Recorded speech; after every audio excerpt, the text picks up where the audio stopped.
May narinig akong kwento na halos hindi ko mapaniwalaan. Isang lalaki, pagkatapos ng 20 taong pagsasama, ay palihim palang gumagawa ng mga papeles para maideklarang nawawala sa katinoan ang sarili niyang asawa. Iyon pala ang nag-iisang paraan para legal niyang makuha ang lupang minana ng babae sa mga magulang nito habang siya ay abala sa kanyang kabit. Pakinggan ninyo kung paano niya binaliktad ang laro. Ang lamig ng hangin mula sa aircon ay tila tumatagos sa manipis na telang seda ng damit ni Teresa. Nakaupo siya sa dulo ng mahabang hapagkainan sa loob ng kanilang marangyang bahay sa isang eksklusibong subdivision sa Antipolo. Sa harap niya ay ang 2 pinggan ng mamahaling steak na unti-unti nang lumalamig at 2 baso ng red wine na hindi pa nababawasan. Ang tanging nagbibigay ng liwanag sa malawak na silid ay ang mga nakasinding kandila sa gitna ng mesa. 20 taon. Ngayong gabi, ang ika-20 anibersaryo ng kanilang kasal ni Eduardo. Bumilis ang tibok ng kanyang puso nang biglang umilaw ang screen ng kanyang telepono na nakapatong sa mesa. Umusbong ang kaunting pag-asa sa kanyang dibdib. Iniisip na baka nasa labas na ng pinto ang kanyang asawa. May dalang mga bulaklak at handang humingi ng tawad dahil sa pagkahuli. Inabot niya ang telepono nang may panginginig ng mga daliri. Ngunit nang basahin niya ang mensahe sa screen, tila gumuho ang kanyang inaasahan. Naipit sa isang emergency meeting sa opisina. May malaking problema sa kumpanya na kailangan kong ayusin na ngayon din. Hindi na ako aabot sa hapunan. Babawi ako bukas. Happy ika-20 anniversary, Teresa. Walang tawag, walang paliwanag, walang bakas ng pag-aalala. Isang maikling mensahe lamang na tila ginawa bilang isang obligasyon, hindi nagmula sa pagmamahal. Ibinaba ni Teresa ang telepono. Tinitigan niya ang bakanting upuan sa kabilang dulo ng mesa. 20 taon ng pagsasama, 20 taon ng pag-aalaga, pag-unawa, at walang sawang pagsuporta sa ambisyon ni Eduardo. Noong nagsisimula pa lamang sila, siya ang nagtinda ng mga minanang alahas upang may maipuhunan ng kanyang asawa sa negosyo. Siya ang nagaruga sa anak ni Eduardo mula sa unang asawa nito na si Lia at itinuring na parang sariling dugo at laman. Ngayon, na nasa tuktok na si Eduardo ng tagumpay at nakikilala bilang isa sa mga iginagalang na negosyante sa Maynila, madalas na itong walang oras para sa kanya. Ngunit may isang bagay na hindi maipaliwanag si Teresa. Isang malakas na kutob na matagal na niyang pinipigilang pansinin. Ang mga gabing madalas na amoy, mamahaling pabango ang mga damit ni Eduardo, ang mga pagkakataong palihim nitong sinasagot ang telepono sa loob ng banyo, at ang unti-unting panlalamig nito sa tuwing sila ay magkatabi sa kama. Hindi niya tinanggap ang palusot na emergency meeting. Tumayo si Teresa mula sa kanyang kinauupuan. Hindi siya magpapaiyak na lamang sa loob ng malaking bahay na ito habang pinapanood ang mga kandilang nauupos. Kinuha niya ang kanyang susi ng sasakyan at ang kanyang paboritong balabal. Ang kalsada pababa ng Antipolo ay madilim at tahimik. Ngunit ang isip ni Teresa ay naglalakbay sa libo-libong posibilidad. Nagmaneho siya patungo sa makikinang at nagtataasang gusali ng Bonifacio Global City o BGUC. Bago umalis si Eduardo kaninang umaga, narinig ni Teresa na nagpabook ito ng isang mesa sa isang sikat at eksklusibong steakhouse sa lugar na yon. Sinabi nitong para iyon sa isang napakahalagang kliyente mula sa ibang bansa. Ngunit iba ang sinasabi ng pakiramdam ni Teresa. Pagdating sa labas ng malaking restaurant, napansin niya agad ang sasakyan ng kanyang asawa na nakapark sa unahan. Pumasok siya sa loob ng establishmento. Sinalubong siya ng amoy ng inihaw na karne, pinaghalong sikat na alak, at ang nakakapasong presensya ng mga taong nabibilang sa mataas na lipunan. Ang paligid ay nababalot ng mahinang musika at ang mga ilaw ay sadyang nakadilim upang magbigay ng pribadong espasyo sa mga bisita. Naglakad si Teresa ng dahan-dahan, tila isang anino na sumusuri sa bawat sulok. Ang kanyang mga mata ay matalas na naghahanap sa pamilyar na bulto ng kanyang asawa. Lumipas ang ilang sandali hanggang sa tumigil ang kanyang paghinga. Sa isang liblib na sulok malayo sa pangunahing pintuan at halos natatakpan ng isang malaking palamuting halaman, nakita niya si Eduardo. Nakasuot ito ng kanyang paboritong asul na suit, ngunit hindi isang banyagang kliyente ang kasama nito. Ang kaharap ng kanyang asawa ay isang babaeng may maikling buhok makintabang balat at nakasuot ng masikip na pulang damit na nagpapakita ng labis na kumpiyansa sa sarili. Si Patricia, isang babaeng kilala ni Teresa bilang isa sa mga kaibigan ng asawa ng mga negosyante sa kanilang sirkulo. Nakangiti ang babae habang nakasandal palapit kay Eduardo. Naramdaman ni Teresa ang panlalamig ng kanyang buong katawan. Parang isang mabigat na bato ang biglang dumagan sa kanyang dibdib nang makita niyang hinawakan ni Eduardo ang kamay ni Patricia sa ibabaw ng mesa. Ang paghawak na yon ay hindi isang simpleng pagbati. May lalim, may init at may labis na pagnanasa. Ilang segundo pa ang lumipas. Dahan-dahang inilapit ni Patricia ang kanyang mukha kay Eduardo. Hindi umiwas ang lalaking pinangakuan ni Teresa ng habambuhay na katapatan. Hinalikan ni Eduardo ang babae. Isang halik na matagal malalim at puno ng nakasanayang lapit. Isang halik na nagpatunay na hindi iyon ang unang pagkakataon na ginawa nila iyon. Sa eksaktong sandaling iyon, ang mundo ni Teresa ay gumuho. Ang 20 taon ng pag-ibig, sakripisyo at pagtitiwala ay naglaho ng parang usok. Gusto niyang magwala. Gusto niyang lapitan ng mesa, kunin ang bote ng alak na nakapatong roon at ibuhos iyon sa pagmumukha nilang dalawa. Gusto niyang ipagsigawan sa buong restaurant na ang lalaking iyon ay isang manloloko at ang babaeng iyon ay isang magnanakaw ng pamilya. Humakbang si Teresa pasulong ng lilisik ang mga mata, naglalagablab ang galit sa bawat ugat ng kanyang katawan. Handa na siyang gumawa ng pinakamalaking iskandalo sa buhay niya. Nakakuyom ang kanyang mga kamao, ang bawat kuko ay nakabaon sa kanyang sariling balat dahil sa matinding pagpipigil ng emosyon. Ngunit bago pa man siya makalapit sa mesa ni na Eduardo, isang malamig at magaspang na kamay ang mabilis na pumulupot sa kanyang braso. Mahigpit ang pagkakahawak nito, sapat upang pigilan siya sa paghakbang, ngunit hindi sapat upang saktan siya. Mabilis na lumingon si Teresa, handang sigawan ang sinumang pumigil sa kanya. Ngunit natigilan siya nang makita ang mukha ng isang lalaking nakatayo sa kanyang likuran. Isa itong lalaking nasa edad 60, may mga hibla ng puting buhok at nakasuot ng simpleng itim na jacket. Ang mga mata ng lalaki ay nagpapahiwatig ng matinding pagod at mahabang panahon ng pagdurusa, isang uri ng kalungkutan na lubos na naiintindihan ni Teresa sa mismong oras na yon. Huwag! Mahinang wika ng lalaki. Ang kanyang boses ay malalim at kalmado.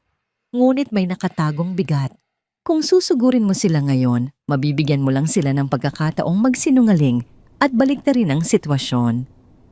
Kumunot ang noo ni Teresa. Sinubukan niyang bawiin ang kanyang braso, ngunit hindi siya binitawan ng lalaki. Binigyan niya ito ng nagtatanong at galit na tingin. Sino ang estrangherong ito upang makialam sa kanyang pinagdadaanan?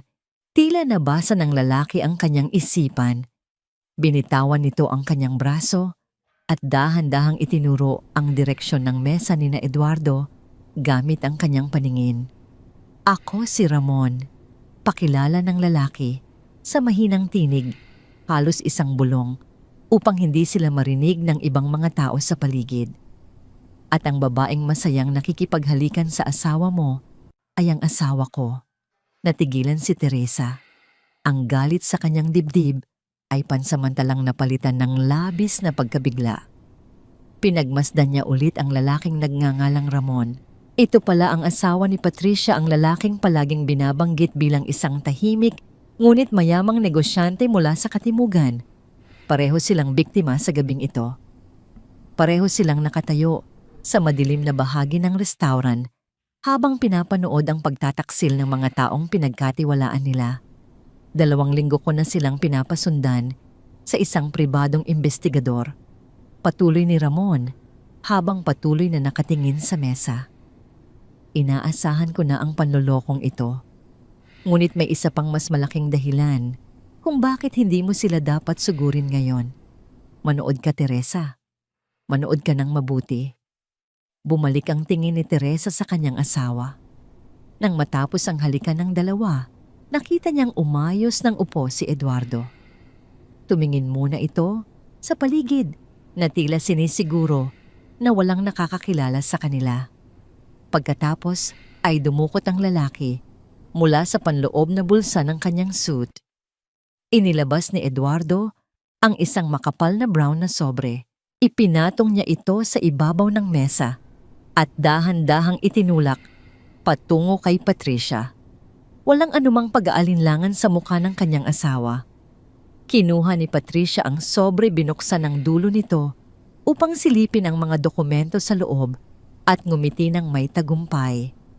Kasunod nito, kinuha naman ni Patricia ang sarili niyang bag at naglabas ng isa pang manipis na folder na inabot niya kay Eduardo. Iba ang naging kilos nila ngayon. Wala na ang lambingan, wala na ang romansa. Ang nakikita ni Teresa ngayon ay 2 taong nag-uusap ng seryoso at malalim, tila mga kasosyo sa isang malaking negosyo na nagpapalitan ng mga kompidensyal na dokumento. Nagsimulang manlamig muli ang buong katawan ni Teresa. Ang eksenang nasa harap niya ay hindi lamang simpleng pagtataksil ng laman. May iba silang pinag-uusapan. May malaking transaksyon na nagaganap ng palihim. Ano ang mga papel na iyon? Nanginginig na tanong ni Teresa, hindi maalis ang tingin sa folder na mabilis na itinago ni Eduardo sa loob ng kanyang damit. Lumingon si Ramon kay Teresa. Ang mga mata ng lalaki ay puno ng matinding babala. Ang mga papel na yon ay galing sa isang sikat na law firm na palaging binibisita ni Patricia nitong mga nakaraang buwan. Ayon sa investigador ko, hindi lang sila nagkikita para magtaksil. Huminga ng malalim si Ramon bago tuluyang binitawan ang mga salitang babago sa buong buhay ni Teresa. Hindi lang asawa mo ang ninanakaw ni Patricia, pinaplano na ng asawa mo ang isang legal na hakbang. At batay sa mga impormasyong nakalap ko, Teresa, ang target ng mga dokumentong yon ay ang lahat ng kayamanang nasa ilalim ng pangalan mo. Nanlaki ang mga mata ni Teresa.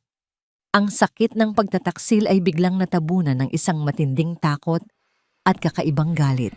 Naiwang nakatingin si Teresa sa kanyang asawa na ngayon ay masayang nagtataas ng baso ng alak kasama ang kabit nito.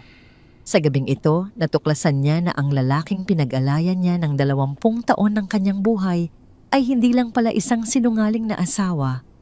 Isa itong magnanakaw na handang kunin ang lahat mula sa kanya. Lumayo sina Teresa at Ramon mula sa paningin ng nagtataksil na pares. Umupo sila sa isang maliit na mesa sa pinakasulok ng bar ng restaurant kung saan ang mga ilaw ay sadyang malamlam at ang mga anino ay sapat upang itago ang kanilang mga mukha.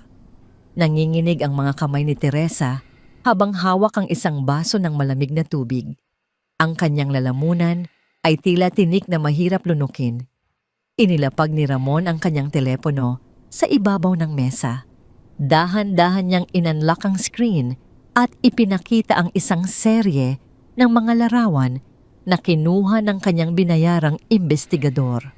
Ipinikit muna ni Teresa ang kanyang mga mata, humihugot ng malalim na hininga bago tuluyang pinagmasdan ang ebidensya. Sa unang larawan makikita sina Eduardo at Patricia na lumalabas mula sa isang kilalang hotel sa Makati.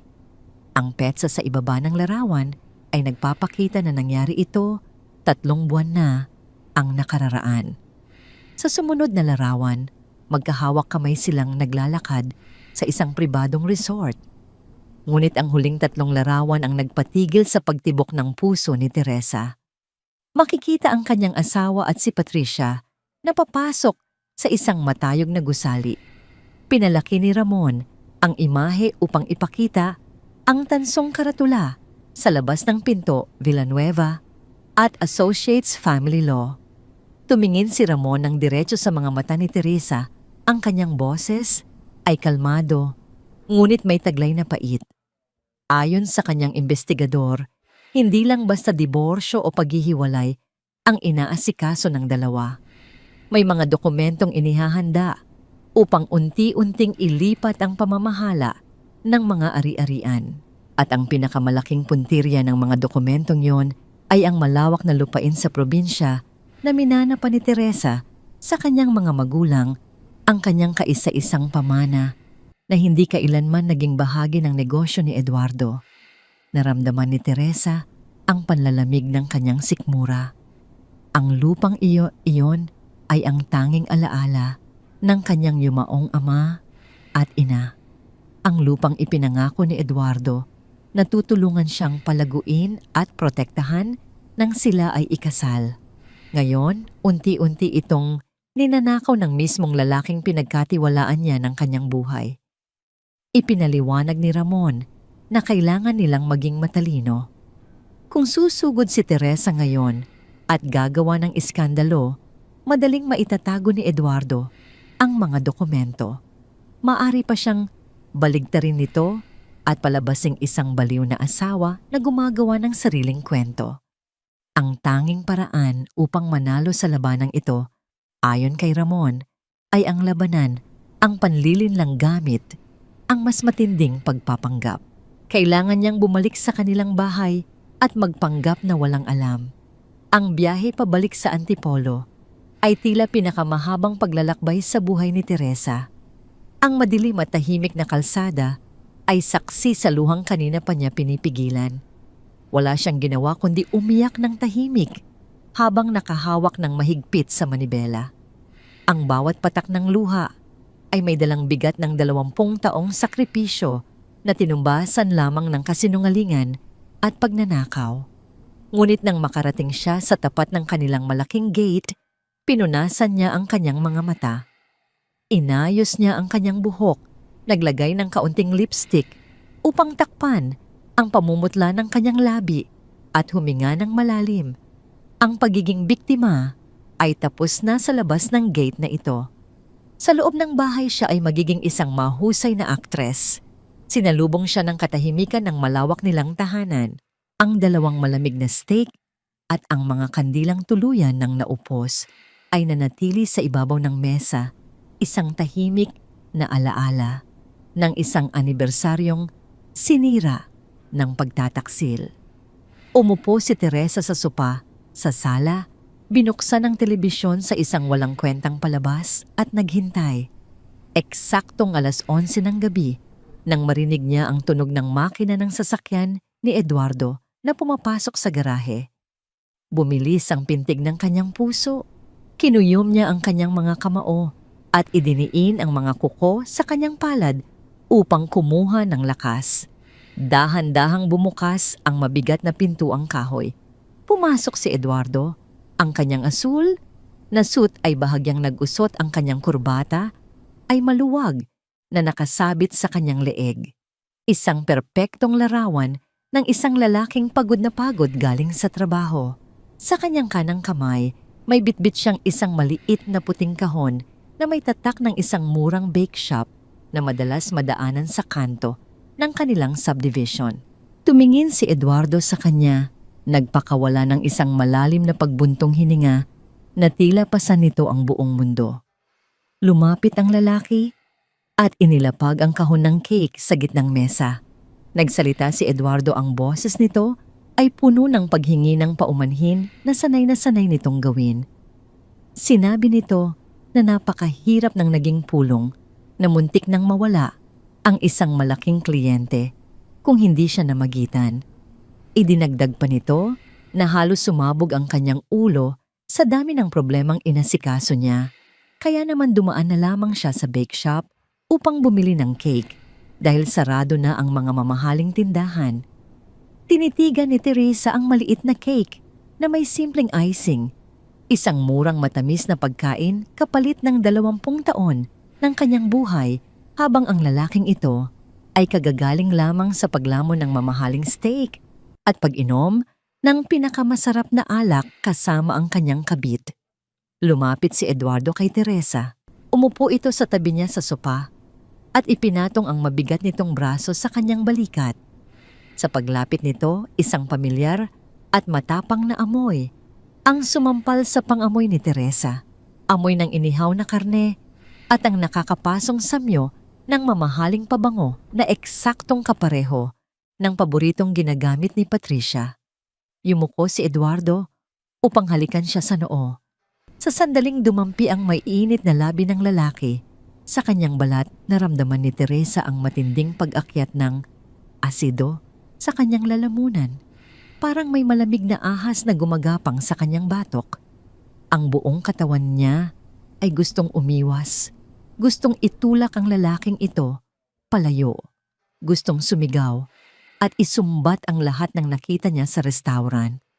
Kumabog ng napakalakas ang kanyang dibdib at halos madiin niya ang kanyang mga kuko hanggang sa magdugo ang kanyang sariling palad.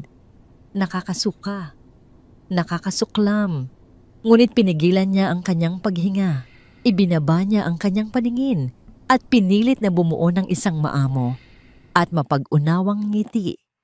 Tumugon si Teresa sa mahinang tinig, sinasabing naiintindihan niya ang sitwasyon at alam niyang ginagawa lamang ni Eduardo ang lahat para sa kanilang kinabukasan. Hinaplos pa niya ang braso ng lalaki, isang pagpindot na nangailangan ng buong lakas ng kanyang pagpipigil sa sarili. Ngumiti si Eduardo, isang ngiti na nagpapakita ng labis na kumpiyansa na naniwala ang kanyang asawa sa bawat kasinungalingang binitawan niya. Tumayo ang lalaki at nagpa siyang pumasok na sa kwarto upang maligo at magpahinga. Iniiwan si Teresa na nakaupo sa sala nag-iisa kasama ang murang cake at ang naghihingalong tiwala sa kanilang pagsasama. Pagsapit ng madaling araw, balot ng dilim at tahimik ang buong bahay. Sa loob ng malawak na kwarto ang tanging maririnig ay ang mabigat at kalmadong paghinga ni Eduardo na mahimbing na natutulog. Hindi man lang ito nakaramdam ng anumang konsensya matapos ang ginawang panloloko. Dahan-dahang bumangon si Teresa mula sa kama. Tiniyak niyang hindi lilikha ng anumang ingay ang kutsyon. Hindi siya nakatulog kahit 1 minuto. Ang isip niya ay nag-aapoy sa pagnanasang malaman kung ano ang eksaktong nilalaman ng mga dokumentong pinag-uusapan ni na Eduardo at Patricia. Naglakad siya ng walang sapin sa paa patungo sa kabilang pasilyo kung saan matatagpuan ang pribadong opisina ni Eduardo sa loob ng bahay. Amoy ng lumang kahoy at matapang na kape ang bumungad sa kanya pagbukas ng pinto. Ang tanging liwanag na pumapasok ay mula sa poste ng ilaw sa labas ng kalsada na tumatagos sa siwang ng kurtina. Pumunta si Teresa sa malaking oak na mesa ng kanyang asawa. Alam niya na sa likod ng malaking painting sa pader ay may isang bakal na vault. Ang problema ay hindi niya kailanman nalaman ang kombinasyon at higit sa lahat, kailangan nito ng isang maliit na susi upang tuluyang mabuksan. Maldas niyang nakikita si Eduardo na maingat na itinatago ang susing iyon, ngunit hindi niya kailanman pinag-isipan itong hanapin dahil buo ang tiwala niya rito. Hanggang ngayon, nagsimula siyang maghanap. Binuksan niya ang mga drawer ng buong pag-iingat upang hindi tumunog ang mga riles nito. Tiningnan niya ang ilalim ng mga lalagyan ng panulat sa loob ng mga makakapal na libro tungkol sa batas at negosyo at sa likod ng mga nakapatong na picture frame. Wala. Napahawak si Teresa sa kanyang noo, pilit na inaalala ang mga gawin ng kanyang asawa. Mahilig si Eduardo sa mga tagong lugar na madaling abutin kapag nakaupo ito sa kanyang silya. Lumuhod si Teresa sa malamig na sahig. Kinapa niya ang ilalim ng makapal na kahoy ng mismong mesa. Sa pinakadulo malapit sa bandang kaliwa, kung saan palaging nakapatong ang kamay ni Eduardo, naramdaman ng kanyang mga daliri ang isang maliit na parisukat na nakaumbok. Isang piraso ng matigas na tape. Dahan-dahan niya itong inalis. Kasama ng tape na natuklap ay isang maliit na bagay na gawa sa tanso na bumagsak sa kanyang palad. Itinaas ni Teresa ang kanyang kamay sa tapat ng siwang ng liwanag mula sa bintana. Isang maliit at makintab na susi. Ang susi sa vault kung saan nakatago ang mga sikretong magpapatunay sa napipintong pagbagsak ng kanyang buhay. Napalunok si Teresa. Tumingin siya patungo sa pader kung saan nakasabit ang painting. Ang labanang ito ay hindi na tungkol lamang sa isang sirang puso. Ito ay isang laban para sa kanyang dignidad, para sa kanyang pamana, at para sa kanyang kinabukasan. Hawak ng mahigpit ang susi, dahan-dahan siyang naglakad patungo sa vault upang buksan ang katotohanan. Inalis ni Teresa ang mabigat na painting mula sa pader at dahan-dahang ibinaba ito sa carpeted na sahig upang hindi lumikha ng anumang ingay. Sa likod nito ay ang malamig na bakal ng vault ni Eduardo. Nanginginig ang kanyang mga daliri habang ipinapasok ang maliit na susing tanso sa butas. Pagkatapos ng isang mahinang pag-ikot, bumukas ang makapal na pinto. Bumungad sa kanya ang mga salansa ng pera, ilang mamahaling relo, at mga kontrata ng kumpanya. Ngunit hindi iyon ang hinahanap niya.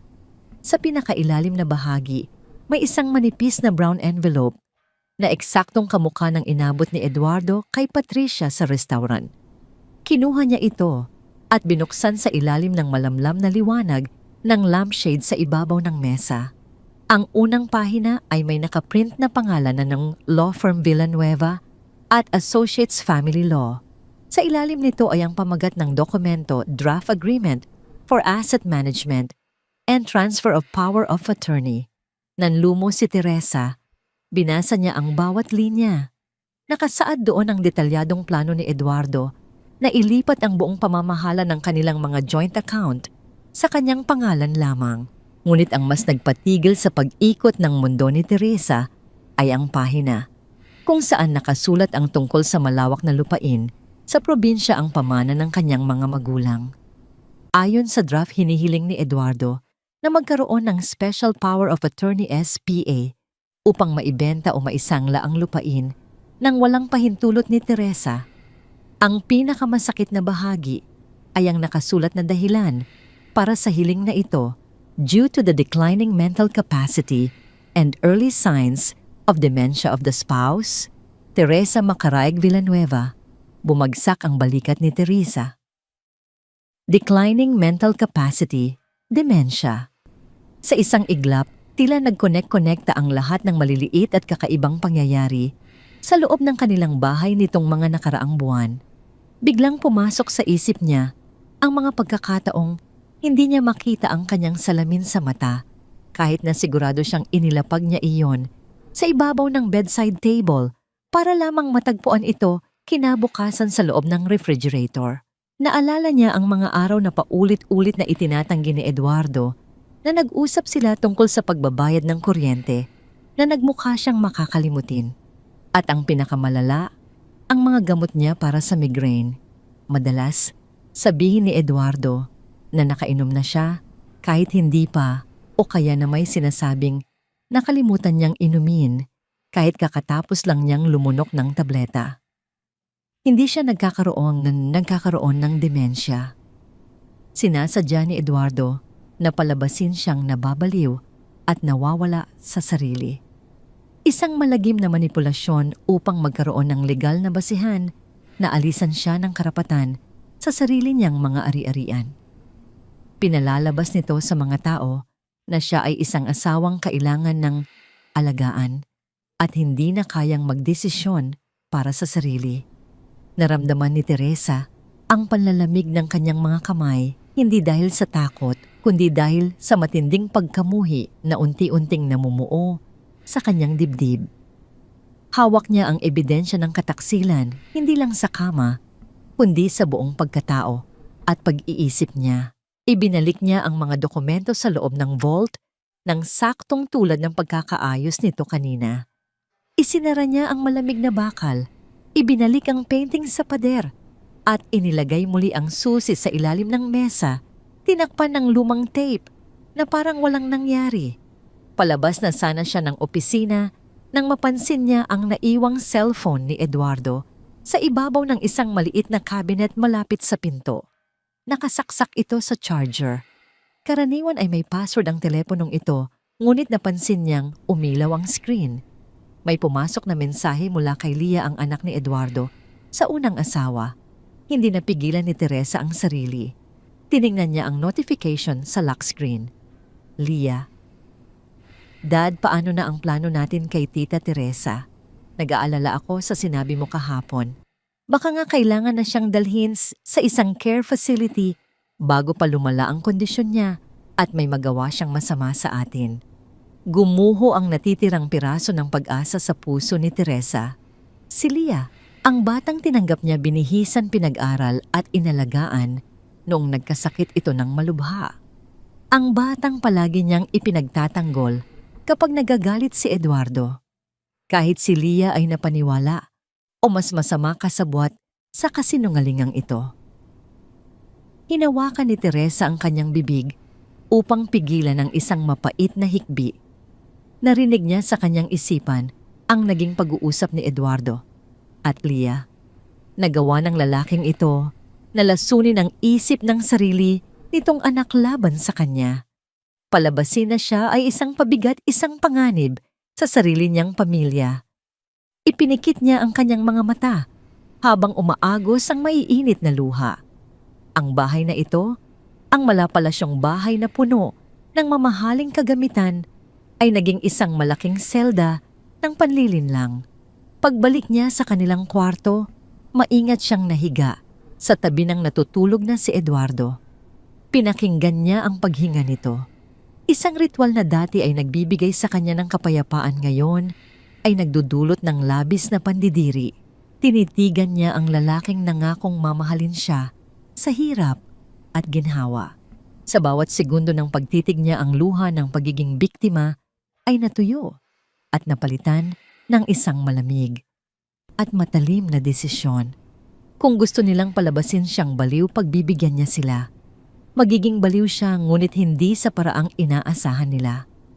Pagsapit ng umaga, nauna siyang bumangon. Nagtimpla siya ng kape at nagluto ng paboritong almusal ni Eduardo, ang itlog at longganisa na palagi nitong hinihingi. Nang bumaba ang lalaki mula sa itaas, nagkunwari siyang nag-aayos ng mga bulaklak sa florera sa ibabaw ng mesa. Binati siya ni Eduardo nang may matamis na ngiti, tila isang perpektong asawa. Sinabi nitong, baka gabihin na naman ito dahil may kailangan tapusin sa proyekto sa Makati. Tumango lamang si Teresa at ngumiti ng tipid. Ipinaalala pa niya rito na dalhin ang mga bitamina nito. Wala sa tono ng boses niya ang anumang bakas ng hinanakit. Pinanood niyang kumain ng asawa. Inayos ang kurbata nito at inihatid hanggang sa pinto bago ito sumakay ng sasakyan.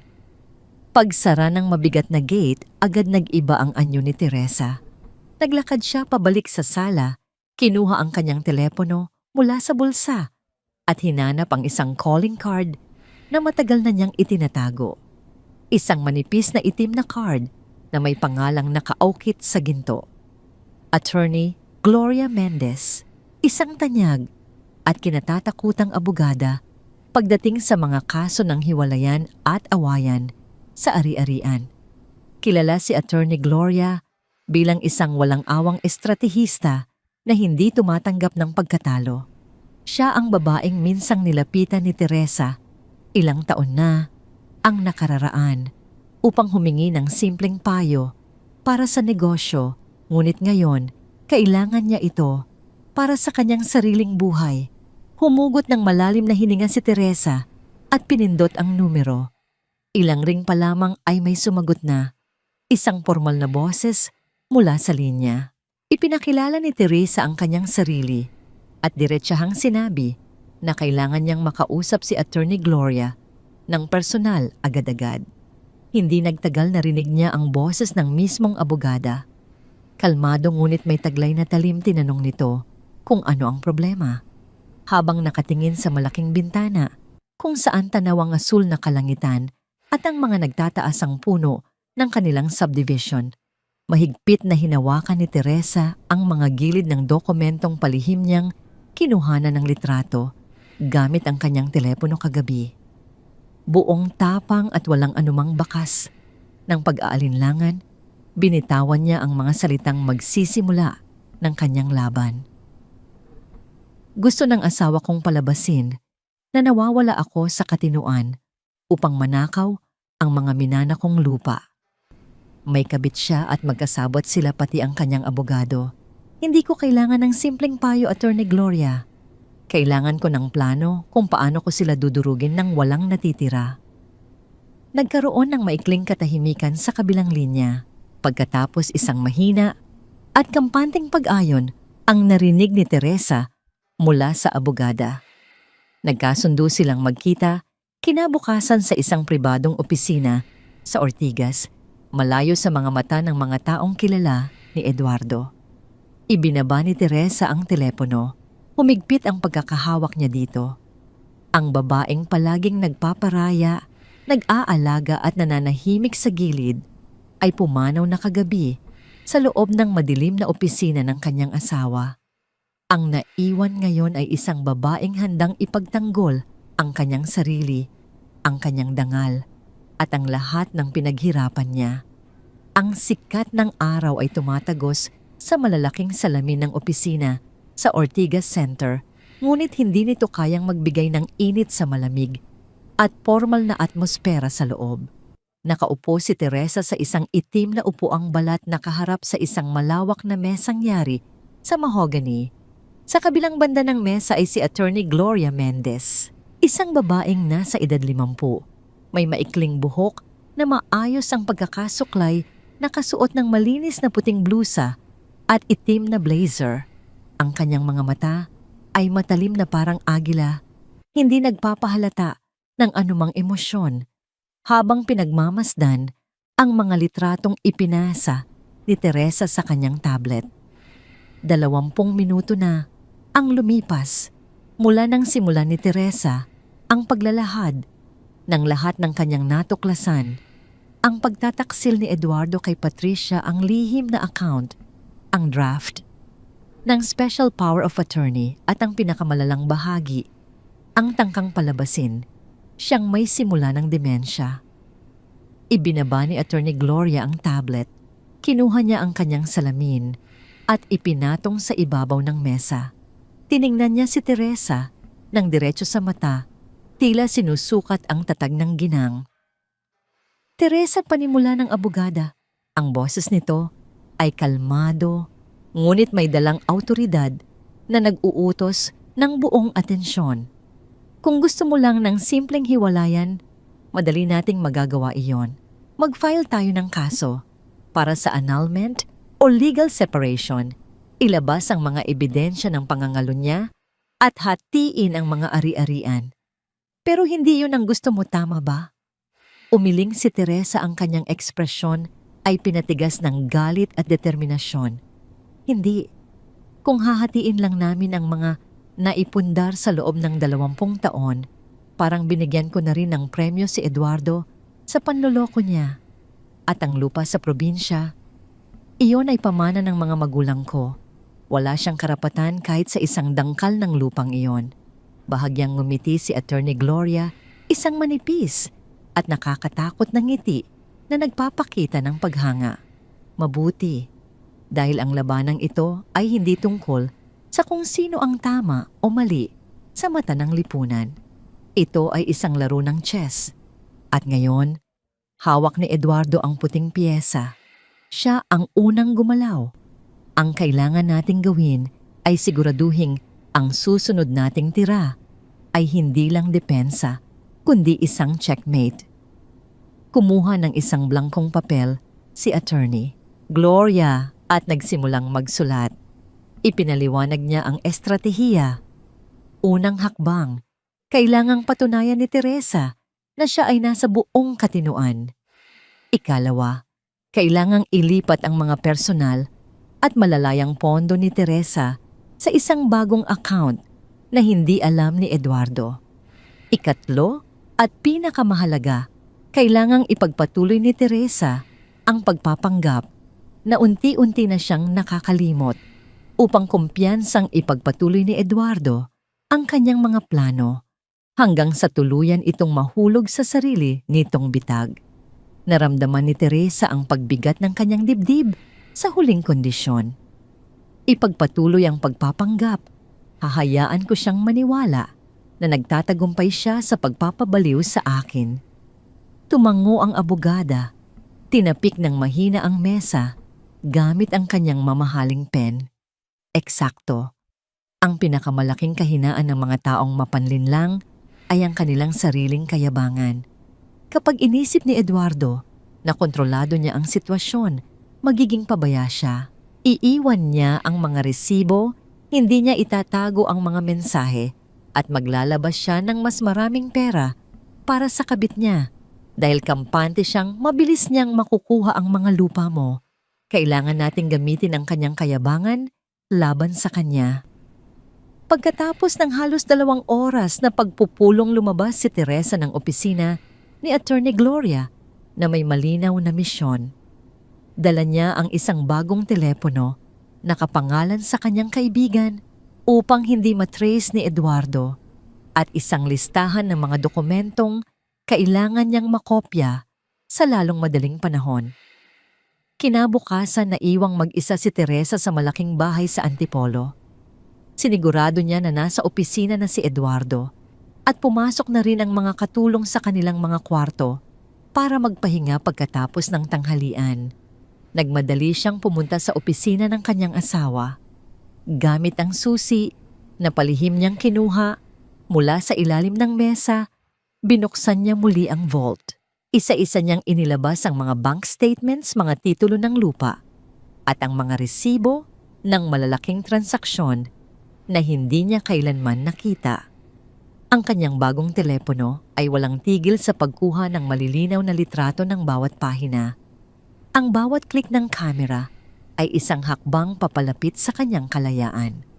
Habang kinukuhanan niya ng litrato, ang isang statement mula sa isang bangkong hindi niya alam na mayroon sila, napansin niya ang isang malaking halaga na inilipat noong nakaraang buwan. 2 milyong piso. At ang pangalan ng account na pinadalhan ay P. Villanueva Events at PR, ang kumpanya ng kabit na si Patricia. Kinuyom ni Teresa ang kanyang mga kamao, sinusubukang pigilan ang panginginig ng kanyang buong katawan. Ginagamit ni Eduardo ang pera ng kanilang pamilya upang pondohan ang negosyo ng kanyang kabit. Biglang tumunog ang gate sa labas ng bahay. Kasunod nito ay ang pamilyar at mabigat na tunog ng gulong ng sasakyan na pumapasok sa garahe. Nanlaki ang mga mata ni Teresa. Wala sa plano na uuwi si Eduardo ng ganitong oras. Karaniwan ay ginagabi ito sa Makati. Mabilis pa sa 4:00 niyang ibinalik ang mga dokumento sa loob ng vault. Ang kanyang puso ay halos sumabog sa bilis ng pintig. Isinara niya ang malamig na bakal ng vault, inikot ang susi, at inilagay ang malaking painting sa pader. Nakadikit na ang matigas na tape sa ilalim ng mesa kung saan itinago ang susi nang marinig niya ang pagbukas ng pangunahing pinto ng bahay. Teresa, nandito na ako. Naiwan ko ang isang mahalagang folder para sa meeting ko mamayang hapon. Tawag ni Eduardo mula sa sala. Ang boses nito ay nagmamadali at palapit ng palapit sa pasilyo patungo sa opisina. Nataranta si Teresa. Hindi siya maaaring makita na lumalabas mula sa opisina kung saan nandoon ang vault. Mabilis siyang lumingalinga, naghanap ng palusot. Nakita niya ang isang bote ng pain relievers sa ibabaw ng maliit na lamesa malapit sa pinto ng opisina. Kinuha niya ito, binuksan at itinapon ang ilang tableta sa sahig upang magmukhang nahulog. Bumukas ang pinto ng opisina. Tumambad kay Eduardo, ang asawa nitong nakaluhod sa sahig, tila naguguluhan at nakahawak sa kanyang noo habang pinupulot ang mga nagkalat na gamot. Kumunot ang noo ni Eduardo. Pinagmasdan niya si Teresa mula ulo hanggang paa, isang tingin na may halong pagdududa at pagkaawa na pilit ginagawa. Anong ginagawa mo rito sa opisina ko? Bakit nagkalat yang mga gamot mo? Pinilit ni Teresa na kalmahin ang kanyang paghinga. Pinaikot niya ang kanyang mga mata na tila nawawala sa sarili at nalilito. Inayos niya ang kanyang mukha upang magmukhang kaawa-awa at nanghihina. Pabali-baling ang tingin ni Teresa sa mga pader, sinasabing hindi niya alam kung bakit siya naroon. Idinahilan niya na hinahanap niya ang kanyang mga salamin dahil biglang sumakit ang kanyang ulo at baka naiwan niya iyon nang maglinis siya kahapon. Pagkatapos ay itinuro niya ang mga gamot na nahulog, sinabing nadulas iyon sa kanyang mga kamay dahil nanlalabo ang kanyang paningin. Tinitigan siya ni Eduardo ng matagal. Katahimikan ang bumalot sa kwarto. Ramdam ni Teresa ang malamig na pawis na tumutulo sa kanyang likuran.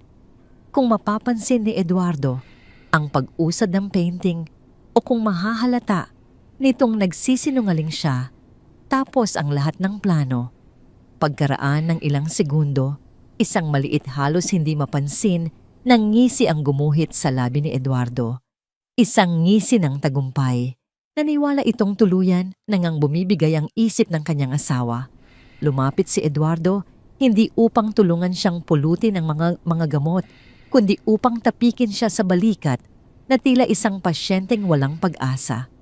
Sinabihan siya nitong bumalik na sa kwarto at magpahinga. Idinagdag pa nito na wag nang pakialaman ang mga gamit sa opisina dahil baka lalo lang siyang malito at magulo ang mga mahahalagang papel. Walang pag-aalinlangan inalalayan siya ni Eduardo palabas ng pinto.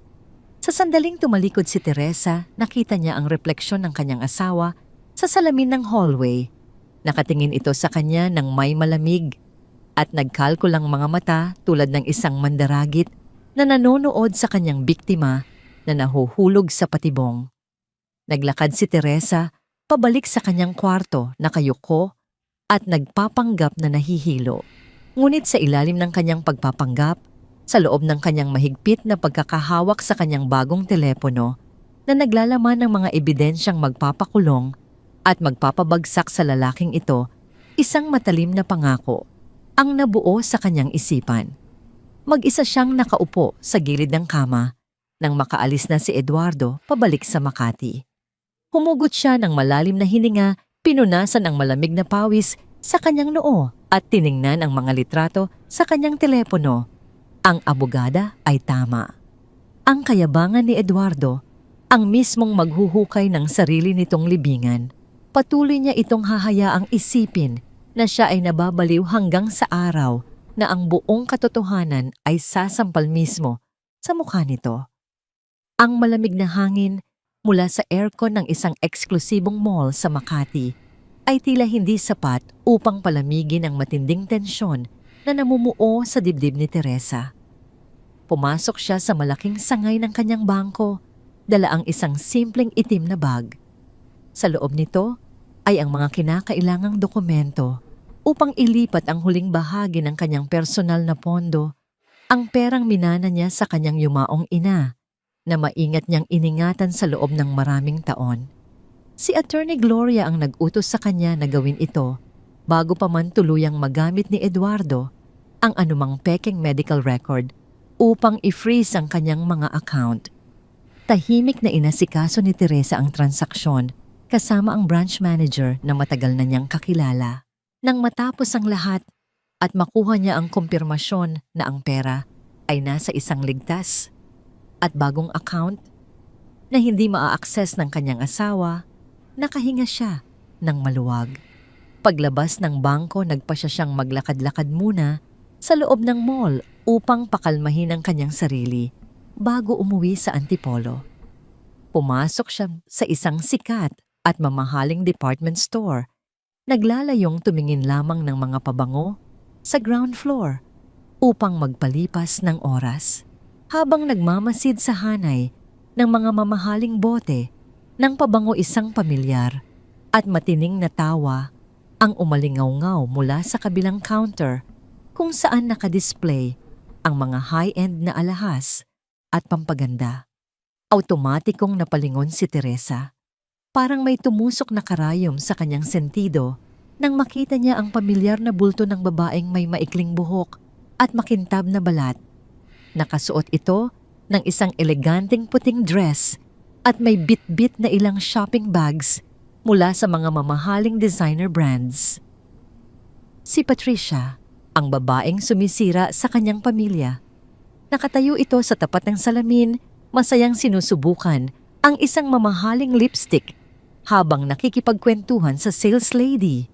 Ngunit hindi ang mamahaling damit o ang mga shopping bags ang nagpatigil sa paghinga ni Teresa, kundi ang kumikinang na bagay na nakasabit sa leeg ni Patricia. Isang kwintas na gawa sa puting ginto, pinalamutian ng 3 malalaking brilyante na hugis patak ng luha. Kilalang kilala ni Teresa ang kwintas na yon. Nakita niya ang eksaktong disenyo nito sa isang resibo ng alahas na palihim niyang nakuhanan ng litrato mula sa vault ni Eduardo. Ang resibo ay nagkakahalaga ng ₱250,000, perang nanggaling sa kanilang joint savings account na pinaghirapan nilang ipunin para sana sa kinabukasan ng kanilang pamilya. Biglang umakyat ang matinding galit mula sa kanyang sikmura patungo sa kanyang lalamunan. Gusto niyang sugurin ang babae, hablutin ang kwintas mula sa leeg nito at ipagsigawan sa buong mall na ang suot nito ay binili gamit ang perang hindi sa kanya. Nakakuyom ang mga kamao ni Teresa habang humahakbang palapit ng hindi niya namamalayan. Eksaktong paglingon ni Patricia ay nagtama ang kanilang mga paningin. Natigilan ang kabit ni Eduardo sa paglalagay ng lipstick. Agad na nawala ang matamis na ngiti nito, ngunit sa halip na magpakita ng takot o hiya, isang mapanuyang kislap ang dumaan sa mga mata nito. Iniabot ni Patricia ang lipstick sa sales lady at dahan-dahang humarap kay Teresa na tila hinihintay ang paglapit ng biktima. Huminto si Teresa 1 metro ang layo mula kay Patricia. Tinitigan niya ang babae mula ulo hanggang paa. Ang kanyang mga mata ay nanlalamig at matalas. Teresa, bati ni Patricia. Ang boses nito ay may halong formalidad ngunit umaapaw sa kaplastikan. Anong ginagawa mo rito? Akala ko ba masama ang pakiramdam mo nitong mga nakaraang araw? Sabi ni Eduardo, madalas ka raw makalimot kung saan ka pupunta. Ang bawat salita ay isang malinaw na panghihimasok at pagpaparamdam na alam nito ang nangyayari sa loob ng bahay ni Teresa. Sinadya nitong diiinan ang salitang makalimot bilang isang tahasang insulto. Pinigilan ni Teresa ang panginginig ng kanyang mga tuhod. Itinaas niya ang kanyang baba, hindi nagpapahalata na naapektuhan siya sa patutsada ng babae. Tinitigan niya ang kwintas sa leeg ni Patricia at pagkatapos ay tumingin ng diretso sa mga mata nito. Sumagot si Teresa sa isang kalmado ngunit matalim na boses. Sinabi niyang hindi pa naman siguro ganoon kalala ang kanyang memorya para hindi makilala ang mga bagay na pamilyar sa kanya. Idinagdag pa niyang napakaganda ng kwintas na suot nito, ngunit nakapagtataka kung bakit ang paboritong bato ni Eduardo ang pinili nitong disenyo, lalo na't napakamahal ng presyo niyon para lang iregalo sa isang kaibigan. Bahagyang nangunot ang noo ni Patricia sa naging banat ni Teresa. Marahil ay hindi nito inaasahan ng ganoong klaseng tapang mula sa isang babaeng akala nila ay tuluyan ng nababaliw. Ngunit mabilis itong nakabawi. Hinawakan pa nito ang pendant ng kwintas nang may pagmamayabang. Ngumiti ng matamis si Patricia at sinabing, ang mga magagandang bagay ay ibinibigay lamang sa mga taong marunong mag-alaga at magpahalaga sa nagbibigay.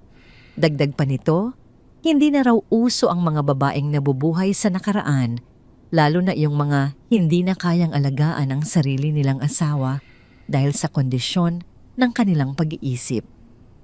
Ang huling linyang iyon ay isang malinaw na deklarasyon ng digmaan. Gusto ni Teresa na dumampot ng kahit anong mabigat na bote ng pabango sa counter at ihampas iyon sa makapal na mukha ni Patricia. Gusto niyang sirain ang perpektong imahe ng babaeng ito na walang ginawa kundi mang-agaw at mang-insulto. Ngunit umalingaw-ngaw sa kanyang isipan ang mahigpit na bilin ni Attorney Gloria. Huwag gagawa ng iskandalo. Huwag ibibigay sa kanila ang alas. Huminga ng malalim si Teresa. Binigyan niya si Patricia ng isang ngiting puno ng awa, isang nangiting. Alam niyang mas masakit kaysa sa anumang sampal. Sinabi ni Teresa na tama nga naman ito na ang mga mamahaling bagay ay nararapat lang ibigay sa mga taong kailangang bayaran ang atensyon dahil hindi nila kayang makuha ang tunay na pagmamahal at respeto ng libre. Tumalikod si Teresa, iniwan ang babaeng biglang natigilan at namula sa labis na inis dahil sa matalas niyang pang-iinsulto. Naglakad si Teresa ng may dignidad, hindi na lumingon pabalik. Nang makapasok siya sa loob ng kanyang sasakyan, doon na siya napahawak ng mahigpit sa manibela. Mabilis ang paghinga niya, naghalo ang galit panggigigil at isang kakaibang pakiramdam ng tagumpay dahil hindi siya nagpatalo sa emosyon. Bago pa man niya mabuhay ang makina, tumunog ang kanyang lihim na telepono. Nakita niya ang pangalan ni Ramon sa screen. Mabilis niya itong sinagot. Bumungad agad ang malalim na boses ni Ramon. Sinabi nitong kailangan nitong ipaalam sa kanya ang isang malaking balita. Ang kanyang investigador ay nakakuha ng mga bagong litrato at bank records kaninang umaga. Lumalabas na nag-withdraw si Eduardo ng napakalaking halaga, higit pa sa inaasahan nilang ilalabas nito para kay Patricia. Kumunot ang noo ni Teresa. Tinanong niya kung para saan ang ganoon kalaking pera, lalo na't kakatapos lamang bilhan ng kwintas ni Eduardo ang kabit nito. Ipinaliwanag ni Ramon na ang pera ay hindi para sa alahas o sa kumpanya ni Patricia. Ibinayad ito sa isang eksklusibong sikat na hotel sa Manila. Isang buwan mula ngayon, ipagdiriwang ni Eduardo ang kanyang ika-50 kaarawan. Ngunit hindi lang ito basta party.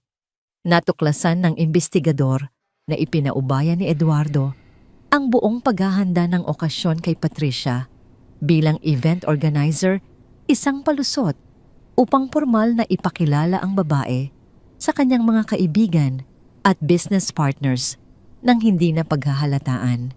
Ngunit ang mas malala, dagdag ni Ramon, ay ang planong isasagawa sa mismong gabi ng kaarawan. Kukuha ng pagkakataon si Eduardo na lasingin at ipahiya si Teresa sa harap ng maraming tao upang palakasin ang kwentong siya ay nawawala na sa katinuan. At sa gabing yon, tinbalak ni Eduardo na pasikretong papirmahin si Teresa sa isang manipis na dokumento, ang Special Power of Attorney, para sa lupa sa probinsya na isisingit sa mga greeting cards at guestbook. Naramdaman ni Teresa ang pagtayong ng kanyang mga balahibo sa braso. Ganoon kasama ang lalaking pinakasalan niya. Ganoon katindi ang planong pagpapabagsak sa kanya. Gagamitin ang mismong kaarawan nito upang nakawin ang huling natitira sa kanya. Tumingin si Teresa sa labas ng bintana ng sasakyan. Nakita niya ang refleksyon ng kanyang matapang at malamig na mga mata sa salamin. Humigpit ang pagkakahawak niya sa telepono. Sinabi niya kay Ramon na hayaan lang nitong ipagpatuloy ni Eduardo ang pagpaplano ng malaking party. Wala siyang balak na pigilan ang pagdiriwang. Sa katunayan, idinagdag ni Teresa na sisiguraduhin niyang ang ika-50 kaarawan ng kanyang asawa ay magiging isang gabing hindi nito at ng kabit nito makakalimutan habang buhay. Ibinaba ni Teresa ang telepono at binuhay ang makina. Kung gusto ni Eduardo ng isang malaking palabas, pagbibigyan niya ito. At siya mismo ang magiging pangunahing bida sa pagbagsak ng lalaking sumira sa kanyang buhay. Isang linggo ng hapon habang nag-iisa si Teresa sa malawak na sala at pinagmamasdan ng isang lumang litrato sa ibabaw ng piano, Isang litrato niya, kasama ang isang 10 taong gulang na si Leah na nakangiti ng malapad. Biglang tumunog ang doorbell. Sa isang saglit umusbong ang isang munting pag-asa sa kanyang dibdib. Baka si Leah nga ang dumating. Baka napagtanto na ng bata ang kasinungalingan ng kanyang ama. At narito ito upang damayan siya. Dala ang munting pag-asang yon, nagmamadali siyang binuksan ang pinto. Nakatayo nga sa labas si Leah. Nakasuot ito ng simpleng maong at puting t-shirt. May daladalang isang kahon ng paboritong cake ni Teresa mula sa isang sikat na panaderya. Ngunit ang mga mata ng dalaga ay hindi nagpapakita ng anumang simpatiya. Mayroon itong malamig na determinasyon, isang tingin na tila hiniram nito mula sa kanyang ama. Tita Teresa, pwede po ba tayong mag-usap? Tanong ni Leah. Ang boses nito ay formal at walang anumang bakas ng paglalambing.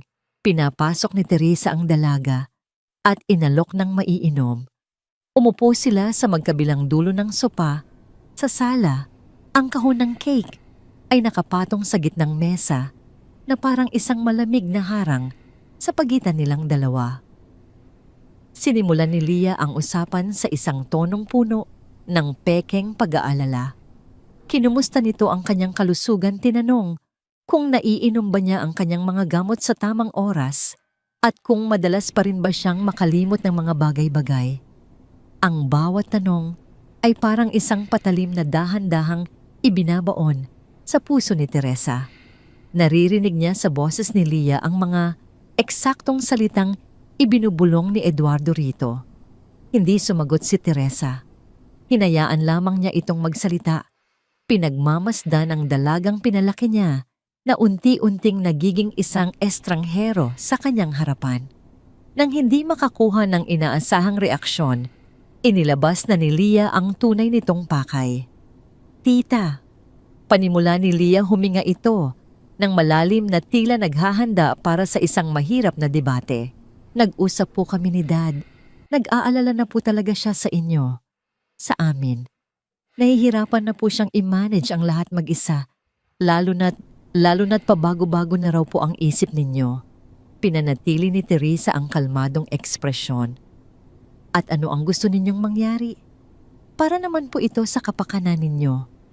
Pagpapatuloy ni Leah, ang boses nito ay nagsimula nang magpakita ng iritasyon. Gusto lang po ni Dad na maprotektahan ang mga ari-arian ninyo, ang mga lupa sa probinsya. Baka raw po kasi sa sobrang pagkalimot ninyo, maibenta nyo yon sa maling tao o maloko kayo. Kaya naisip po namin na mas mabuti kung pansamantalan yung ililipat kay Dad ang pamamahala.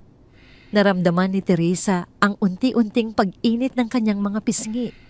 Ang batang ito na minsan ay umiiyak sa kanyang kandungan, kapag nagkakasakit ay narito ngayon upang tulungan ng ama nitong nakawin ang huling pamana ng kanyang mga magulang. At paano kung ayaw ko, mahinang tanong ni Teresa? Biglang tumaas ang boses ni Leah na wala na ang lahat ng pagpapanggap. Tita naman, wag na po nating pahirapan si Dad.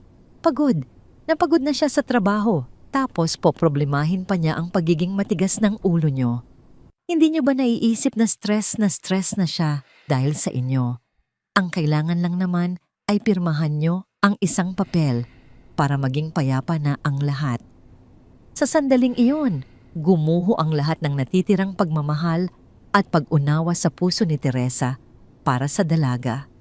Ang mga alaala ng kanyang mga sakripisyo ay bumalik na parang isang malaking alon. Tumingin si Teresa ng diretso sa mga mata ni Leah. Ang kanyang boses ngayon ay malamig at walang anumang emosyon. Leah, noong 9 na taong gulang ka at nagkaroon ng dengue, sino ang nagbantay sa iyo sa ospital sa loob ng 1 linggo habang ang ama mo ay nasa isang business trip sa ibang bansa? Natigilan si Leah. Tita, iba naman po yun. Noong debut mo. Pagpapatuloy ni Teresa, hindi pinapansin ang pagtatangka ni Leah na putulin ang kanyang sinasabi.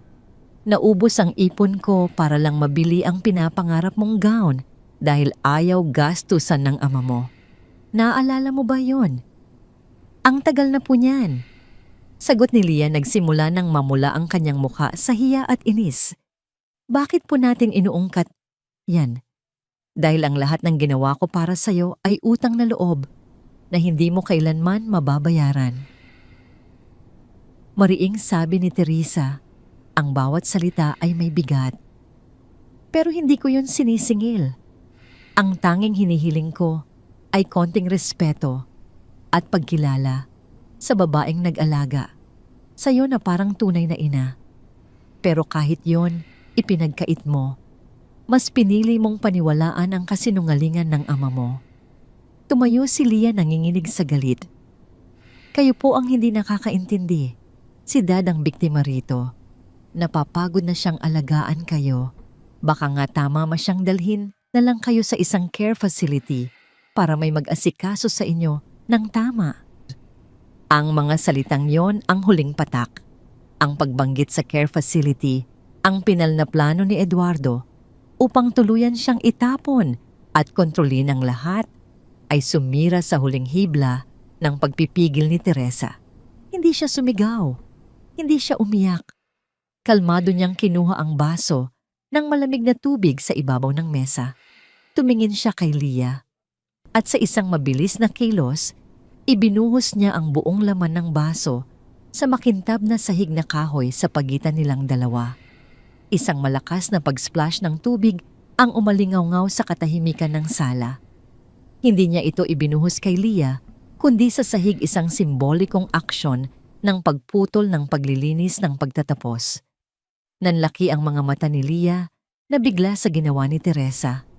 Hindi ito inaasahan mula sa isang babaeng akala niya ay mahina at wala ng laban. Ano yan?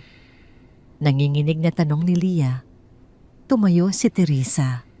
Ang kanyang tindig ay matatag. Ang kanyang mga mata ay nagliliyab sa isang tapang na ngayon lang nakita ni Lia. Iyan ang linya, mahinahon, ngunit matatag na, sabi ni Teresa. Simula ngayon may linya na sa pagitan nating dalawa.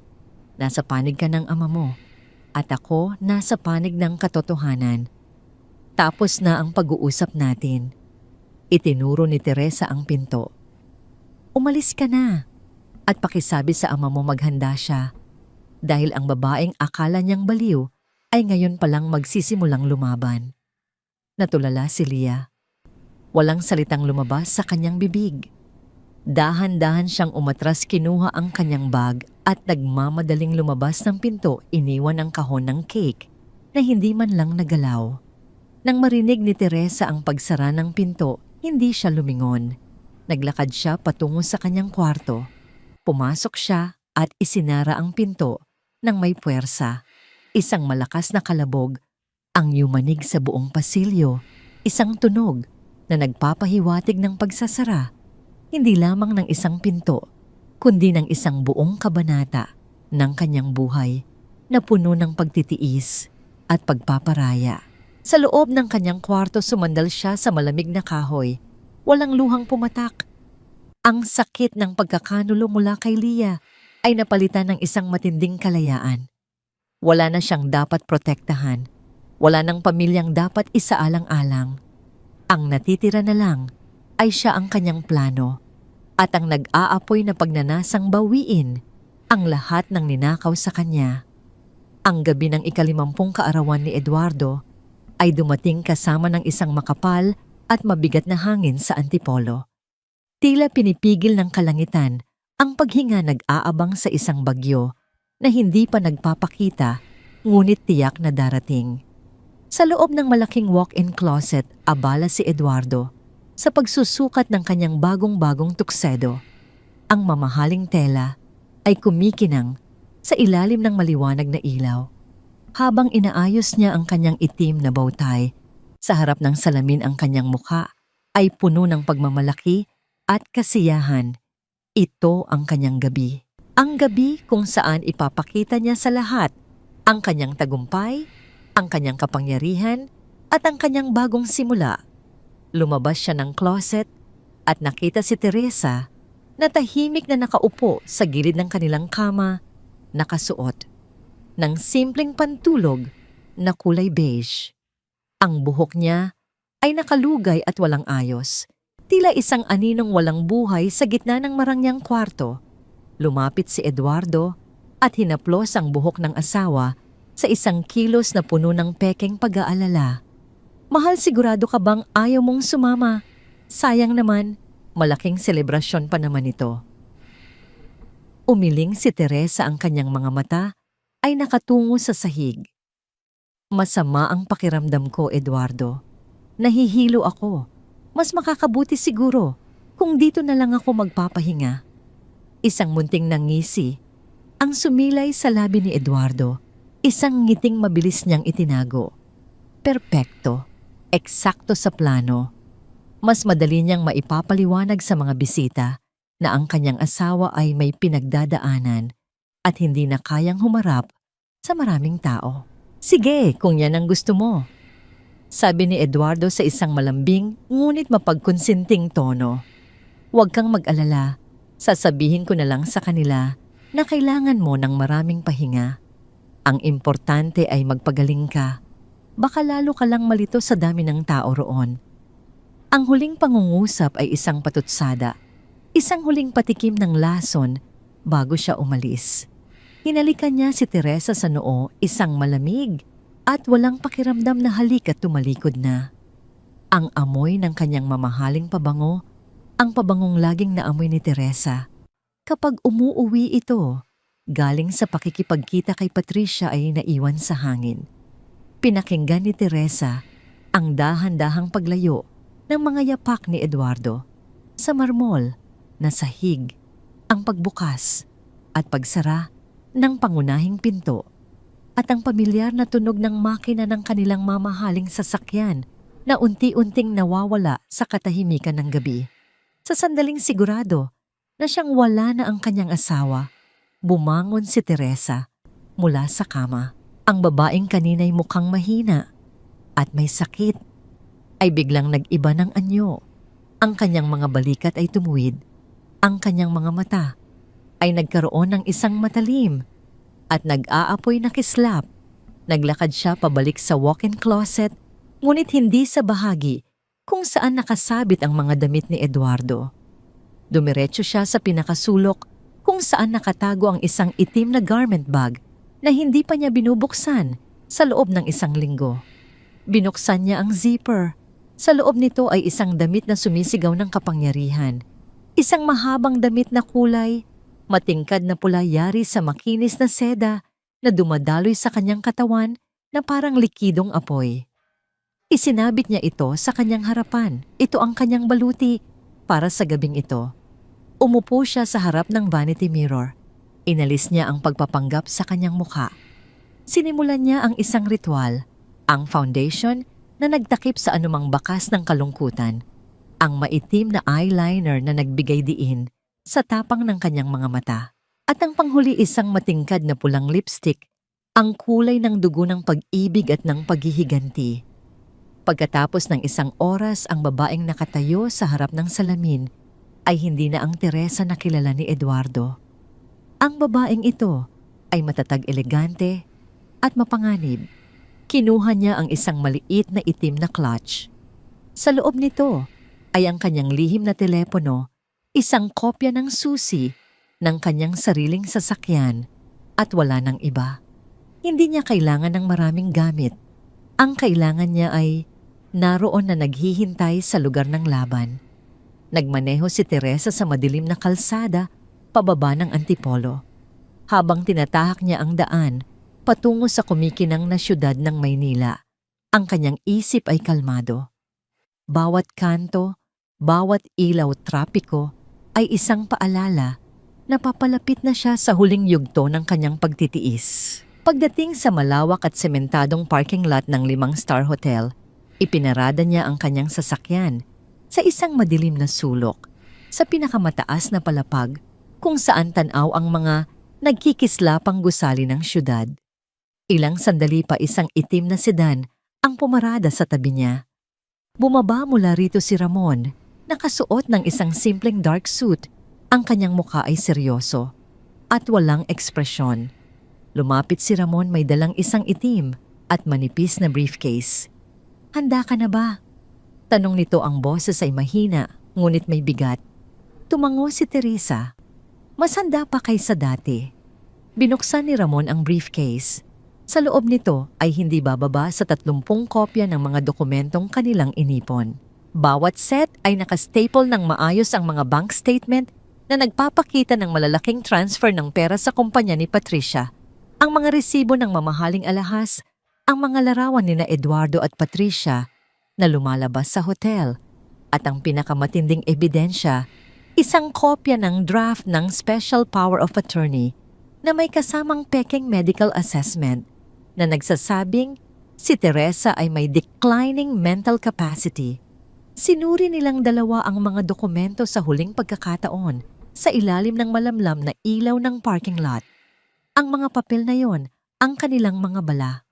Nandito lahat, sabi ni Ramon. Bawat resibo, bawat bank statement, bawat kasinungalingan. Isinara ni Ramon ang briefcase at iniabot kay Teresa. Pagkatapos mong magsalita ang mga tauhan ko na ang bahalang mamahagi nito sa bawat mesa. Walang makakaalis sa loob ng kwartong iyon na hindi nalalaman ang katotohanan. Isang tingin ng pasasalamat at pagkakaisa ang nag-ugnay sa kanilang dalawa-dalawang kaluluwang pinagtaksilan ng parehong mga tao.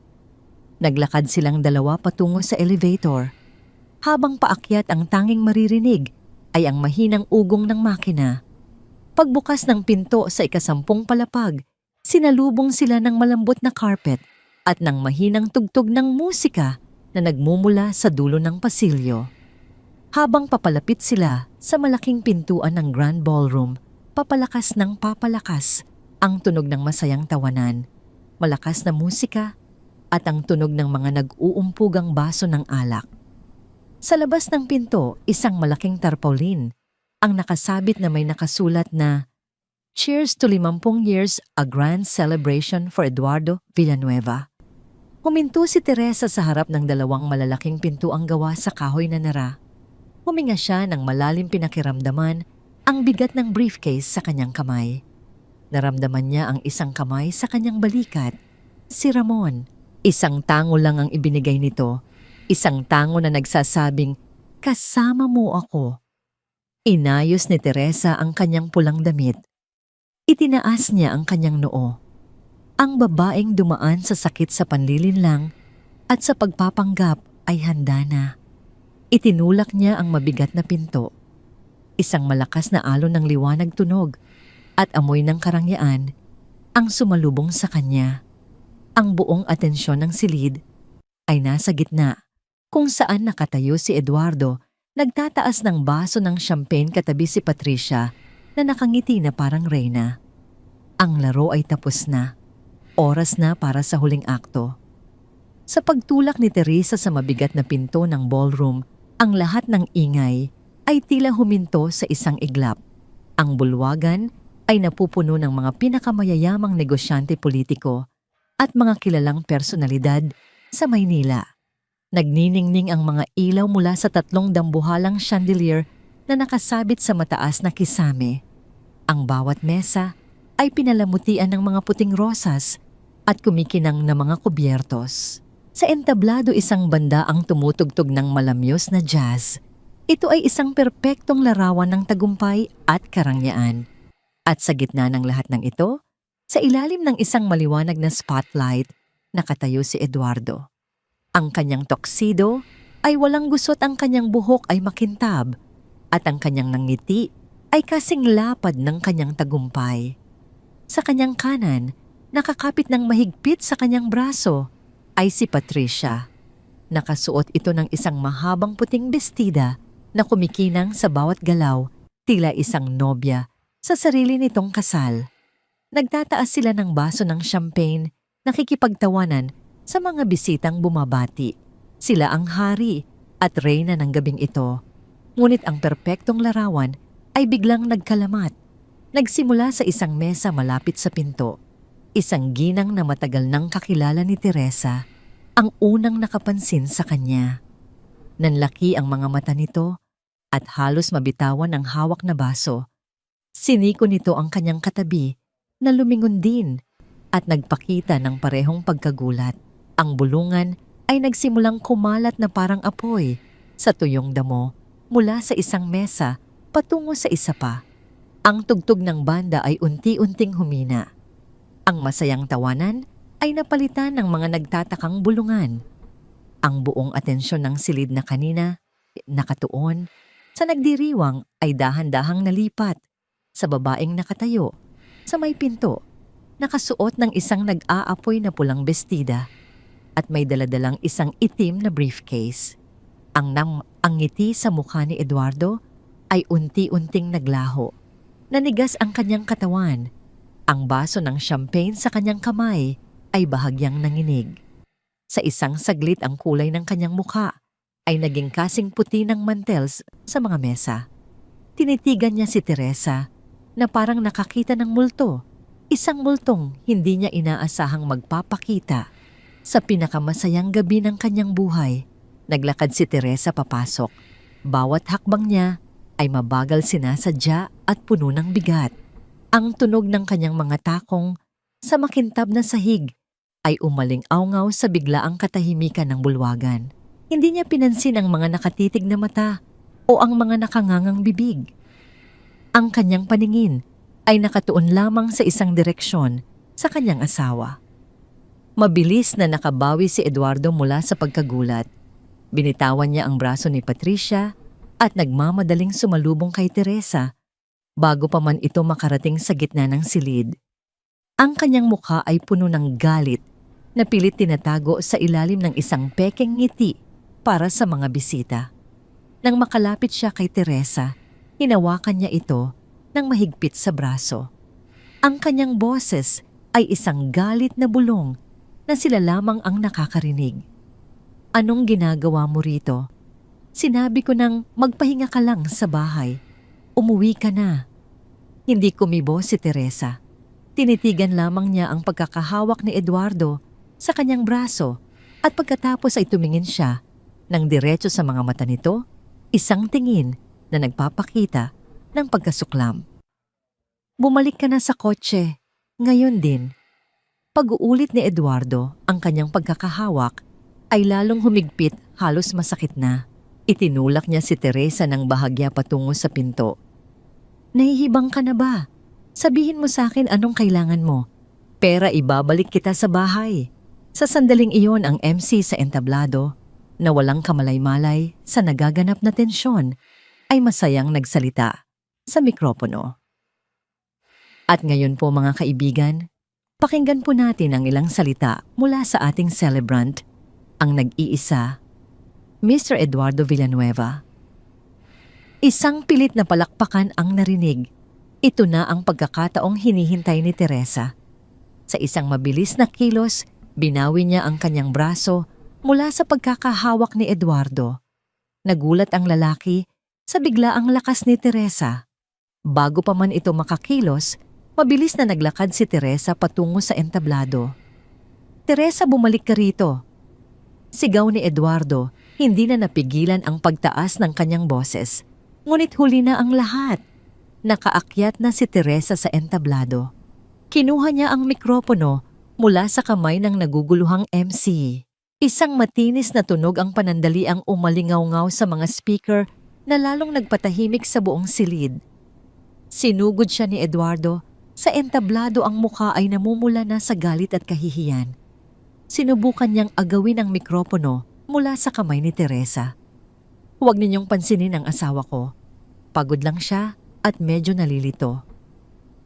Sigaw niya, sinusubukang takpan ang mikropono gamit ang kanyang kamay. Ngunit hindi nagpatinag si Teresa. Itinulak niya si Eduardo ng buong lakas. Isang tulak na dala ang bigat ng 20 taon ng pananahimik. Natumba si Eduardo, bumagsak sa sahig ng entablado sa harap ng daan-daang bisita. Isang kolektibong paghinga ng pagkagulat ang narinig mula sa mga manonood.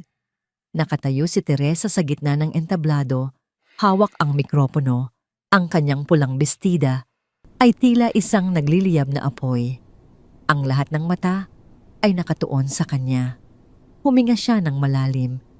Ang kanyang boses, nang lumabas ito sa mga speaker, ay kalmado, malinaw at matatag.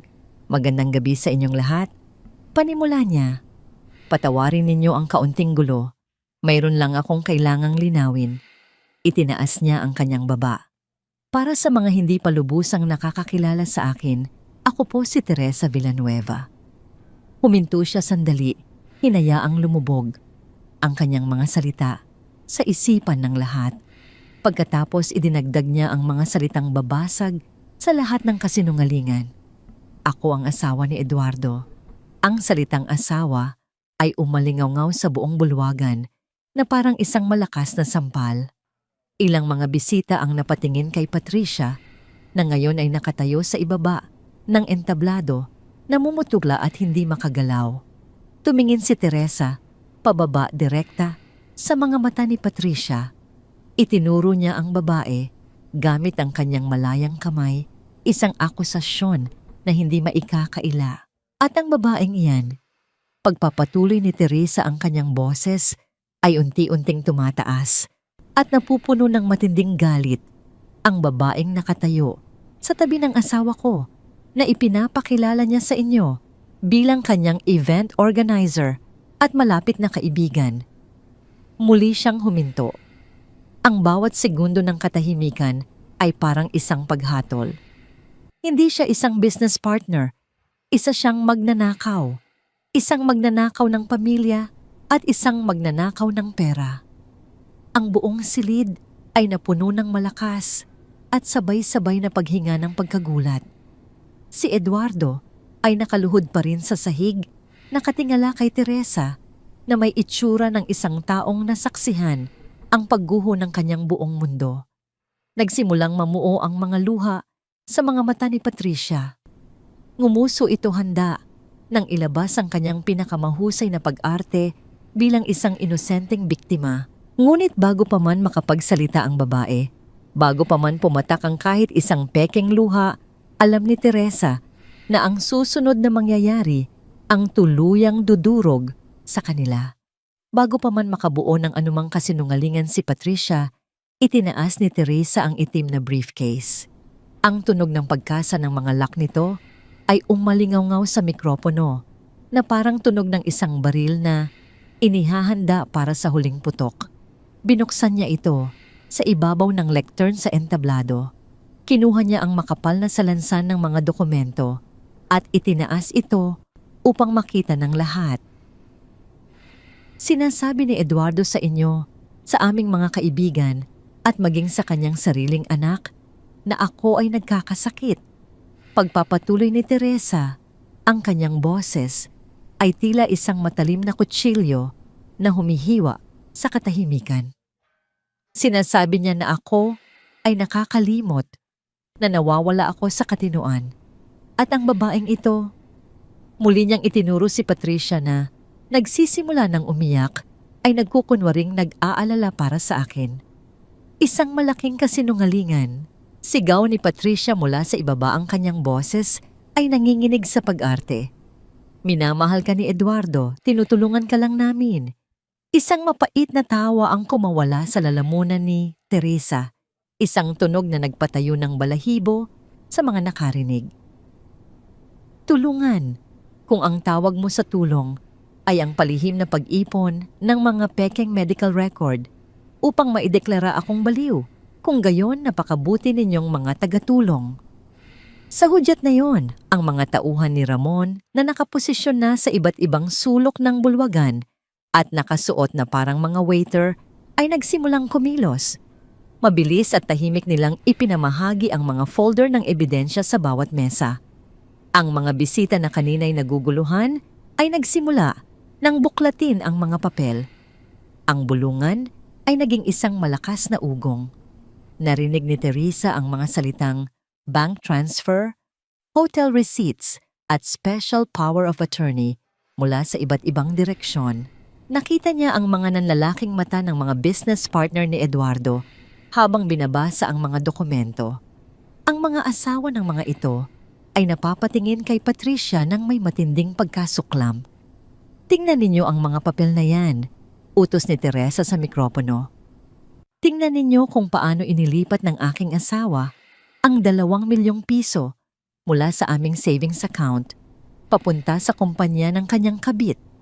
Tingnan ninyo ang resibo ng kwintas na suot niya, ngayon isang kwintas na nagkakahalaga ng kalahating milyon perang dapat sana ay para sa edukasyon ng aming mga anak sa hinaharap. Biglang tumayo mula sa kanyang pagkakaupo sa isang mesa sa harapan si Ramon. Walang sino man ang nakapansin sa kanya kanina, isang tahimik na anino sa gitna ng karamihan. Ngunit ngayon, ang lahat ng atensyon ay napunta sa kanya habang dahan-dahan siyang umaakyat sa entablado. At para makumpleto ang palabas ngayong gabi, sabi ni Teresa, ibinibigay ang daan kay Ramon. Kinuha ni Ramon ang mikropono. Ang kanyang boses ay malalim kalmado, ngunit puno ng bigat na yumanig sa buong silid. Ako po si Ramon de Villa. Pakilala niya. At ang babaeng iyan na nagpapanggap na biktima. Itinuro niya si Patricia na ngayon ay natigilan na sa pag-iyak at napalitan ng purong takot ang muka ay ang aking asawa. Isang mas malakas na bulungan ang sumabog sa buong bulwagan. Ang iskandalo ay hindi na lamang tungkol sa isang pamilya. 2 pamilya ang sinira. Humarap si Ramon kay Patricia. Ang kanyang mga mata ay walang emosyon, malamig na parang yelo. Naglakad siya palapit dito. Akala ng lahat ay kakausapin niya lamang ito ng mahinahon. Ngunit itinaas ni Ramon ang kanyang kamay. Isang malutong at napakalakas na sampal ang dumapo sa pisngi ni Patricia. Ang tunog ay umalingaw-ngaw sa mga speaker, isang tunog ng paghatol na narinig ng lahat. Napasigaw si Patricia sa sakit at gulat, napahawak sa kanyang namumulang pisngi. Nawala sa sarili, sumugod si Patricia hindi kay Ramon kundi kay Teresa. Tila isang hayop na nasukol, inilabas nito ang kanyang mga kuko at sinubukang kalmutin ang mukha ng babaeng sumira sa kanyang mga plano. Hayop ka, sinira mo ang buhay ko. Ngunit handa si Teresa. Bago pa man makalapit ang mga kamay ni Patricia sa kanya, mabilis niyang dinampot ang isang baso ng red wine mula sa mesang malapit sa entablado. Sa isang mabilis at eleganteng kilos, inihagis niya ang buong laman ng baso sa muka at katawan ni Patricia. Ang matingkad na pulang alak ay dumaloy sa puting-puting bestida ni Patricia, lumilikha ng isang malaking mantsa na parang dugo sa gitna ng kanyang dibdib. Isang perpektong simbolo ng karumihan ng kanyang pagkatao. Napaurong si Patricia basang-basa at napahiya sa harap ng daan-daang tao. Ang kanyang mamahaling damit ay nasira. Ang kanyang perpektong imahe ay gumuho. Wala na siyang mukhang maihaharap. Samantala, si Eduardo ay nagpupumilit na tumayo. Sinubukan niyang magsalita sa mikropono, magpaliwanag, ngunit wala nang nakikinig. Ang kanyang mga business partner ay tumatalikod na sa kanya, ang ilang ginano ay nagbubulungan tungkol sa pag-atras ng kanilang mga puhunan. Ang kanyang mga kaibigan ay umiiwas ng tingin. Ang kanyang pangalan at reputasyon na iningatan niya sa loob ng maraming taon ay nadurog at naging abo sa loob lamang ng 10 minuto. Inilapag ni Teresa ang mikropono. Ang kanyang misyon ay tapos na. Ipinatong niya ang huling kopya ng mga dokumento sa ibabaw ng lectern. Isang sobre na naka-address kay Eduardo. Sa labas nito nakasulat ang pangalan ni Attorney Gloria Mendez. Tumalikod siya at nagsimulang maglakad pababa ng entablado. Nagbigay daan ang mga tao tila isang dagat na nahahati para sa pagdaan ng isang reyna. Ang kanyang pulang bestida ay marahang humahampas sa sahig habang siya ay naglalakad. Ang kanyang tindig ay matatag at puno ng dignidad. Habang papalapit siya sa pinto, narinig niya ang desperadong sigaw ni Eduardo. Teresa, huwag mo akong iwan. Mag-usap tayo. Ngunit hindi lumingon si Teresa. Nagpatuloy lamang siya sa paglakad papalayo, sa kaguluhan papalayo, sa mga kasinungalingan papalayo, sa 20 taon ng sakit. Binuksan niya ang mabigat na pinto at lumabas. Sa pagsara nito sa kanyang likuran, ang ingay ng isang nasirang pagdiriwang ay tuluyang naglaho na palitan ng tahimik na pasilyo ng hotel. Huminga siya ng malalim. Ang hangin ay tila mas malinis, mas magaan. Sa kauna-unahang pagkakataon, sa loob ng maraming buwan, naramdaman niya ang tunay na kapayapaan. Ang laban ay tapos na at siya ang nagwagi. Lumipas ang 3 linggo. Ang iskandalo sa ika-50 kaarawan ni Eduardo Villanueva ay naging pinakapinag-usapang balita sa mundo ng negosyo at alta sosyedad. Ang mga litrato ng namantsahang damit ni Patricia at ang video ng pagkatumba ni Eduardo sa entablado ay kumalat na parang apoy sa social media. Ang resulta ay mabilis at walang awa. Isa-isang umatras ang mga investor sa kumpanya ni Eduardo, natatakot na madamay sa isang taong ang moralidad ay kasing dumi ng kanyang mga transaksyon. Napilitan siyang ibenta ang karamihan sa kanyang mga share sa kumpanya sa napakababang halaga upang bayaran ang mga utang. Ang kanyang pangalan na dati simbolo ng tagumpay ay naging simbolo na ngayon ng kahihiyan. Si Patricia naman, matapos malaman na wala nang makukuhang yaman mula kay Eduardo, ay bigla na lamang naglaho. Isinara nito ang kanyang kumpanya at umalis ng bansa, dala ang kahihiyan at ang pangalang hindi na kailanman magkakaroon ng puwang sa lipunang minsan niyang inasam na pasukin. Ang malaking bahay sa Antipolo ay naging isang malamig at tahimik na lugar. Hindi na umuwi si Eduardo. Si Teresa, sa tulong ni attorney. Gloria ay mabilis na nakakuha ng temporary protection order laban sa kanya. Ang lahat ng gamit ng lalaki ay ipinaligpit ni Teresa at ipinadala sa isang maliit na condo unit na inuupahan na lamang nito ngayon sa Quezon City. Isang hapon, habang dinidiligan ni Teresa ang mga halaman sa hardin, isang taxi ang huminto sa tapat ng kanilang gate. Bumaba mula rito si Leah, ang dating dalaga na puno ng kayabangan at pag-aakusa ay wala na. Ang nasa kanyang harapan ngayon ay isang babaeng payat na mumugto, ang mga mata at may itsura ng isang taong nawalan ng lahat. Naglakad si Leah papasok ng hardin. Huminto ito sa harap ni Teresa. Sa loob ng ilang segundo, wala silang ginawa kundi magtitigan. "Tita!" Nagsimulang magsalita si Leah, ang kanyang boses ay basag at nanginginig. Nalaman ko na po ang lahat. Ipinakita sa akin ng isa sa mga kaibigan ko ang mga kopya ng dokumento, ang mga bank statement, ang plano ni Dad. Hindi na niya natapos ang kanyang sasabihin. Napahagulgol na lamang siya ng iyak, isang iyak na puno ng pagsisisi.